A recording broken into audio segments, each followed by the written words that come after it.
Je m'appelle Marine, j'ai 19 ans et je suis compagnon chez les Scouts et Guides de France. Cet été, je suis partie 5 semaines au Bénin avec 2 autres jeunes, Clémence et Romain, animer un camp de vacances pour les enfants d'un village dans le centre du pays. Ce projet de solidarité est l'aboutissement de mes années de scoutisme. Il correspondait aussi à une envie de me rendre utile et de découvrir l'Afrique.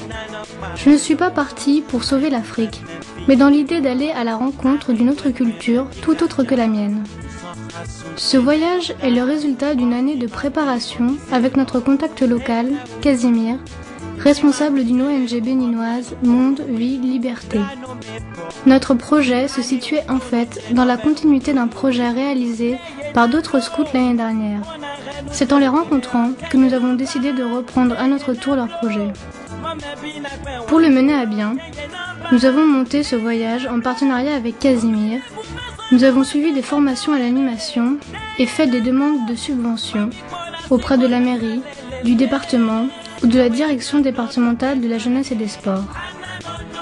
On a essayé de se préparer aux réalités locales en discutant avec des gens partis en Afrique dans le cadre d'un projet de solidarité. Avec le recul, on se rend compte qu'on ne sait jamais ce qu'est la réalité locale avant de l'avoir vécue, sans aucune arrière-pensée péjorative bien sûr.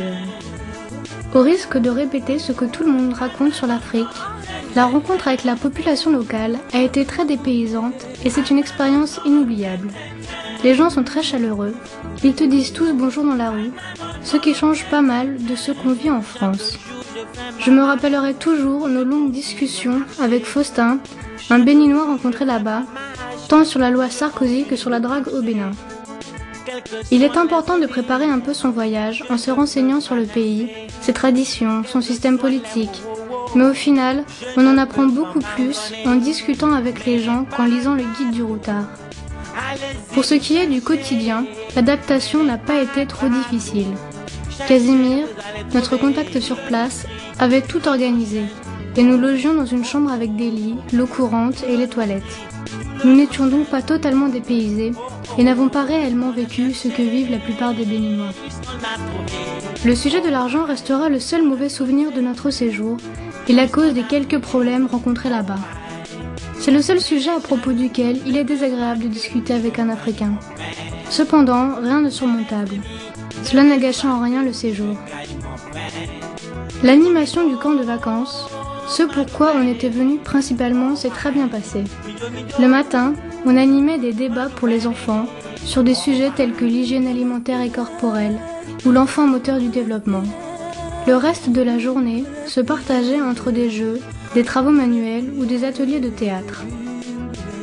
Être responsable de l'animation avec d'autres jeunes béninois de notre âge a été très enrichissant, tant dans l'échange des méthodes que dans la rencontre avec les enfants dont nous garderons des souvenirs impérissables. Lors des 5 semaines, nous avons aussi fait un peu de tourisme. On ne se sentait pas vraiment touriste, mais on l'était aux yeux de la population locale, car on était blanc, et cette étiquette de blanc était parfois lourde à porter. Passé ça, on a appris plein de choses sur l'histoire du Bénin, comme l'histoire de ses rois, la colonisation ou l'esclavage. Un mois après notre retour, un premier bilan de notre projet peut être fait. Ce projet a été l'occasion de nous faire réfléchir sur nos vies. Ce n'est pas non plus un bouleversement, mais je pense que c'est un voyage que l'on gardera longtemps en tête. Il nous a ouvert à une autre réalité du monde, le mal-développement. Pour ce qui est de nos objectifs personnels, ils sont atteints pour la plupart. On a mené un projet à bout par nous-mêmes et on a réussi à faire plaisir aux enfants lors du camp de vacances. Les objectifs non atteints concernent notre retour. On se rend compte que cette expérience reste très personnelle une fois en France et on a du mal à la transmettre à notre famille ou à nos amis alors qu'on voudrait leur faire vivre tout ce qu'on a eu la chance de vivre. J'ai personnellement envie de repartir ou de m'investir dans le cadre associatif, mais j'ai avant tout besoin de souffler et prendre du recul sur l'expérience vécue. Quant à vivre solidaire, je pense que c'est pour la vie, mais pas forcément en allant s'installer en Afrique, mais simplement en changeant des choses de mon quotidien. Au final, ce qui reste le plus important dans un projet de solidarité, c'est la rencontre. On sait très bien que notre action est limitée et périssable le plus souvent, alors que la rencontre marque pour la vie. Elle entraîne un changement de regard et fait tomber les idées reçues. Finalement, la démarche est un peu égoïste, car on en retire plus de bien pour soi que pour les gens qu'on a aidés en partant là-bas. Non pas qu'on leur ait fait du mal.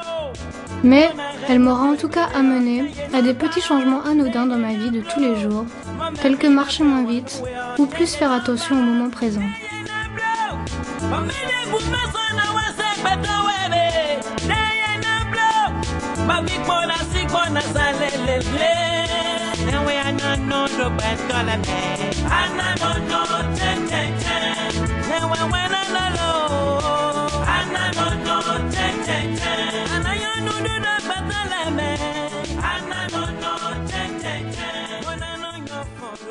Better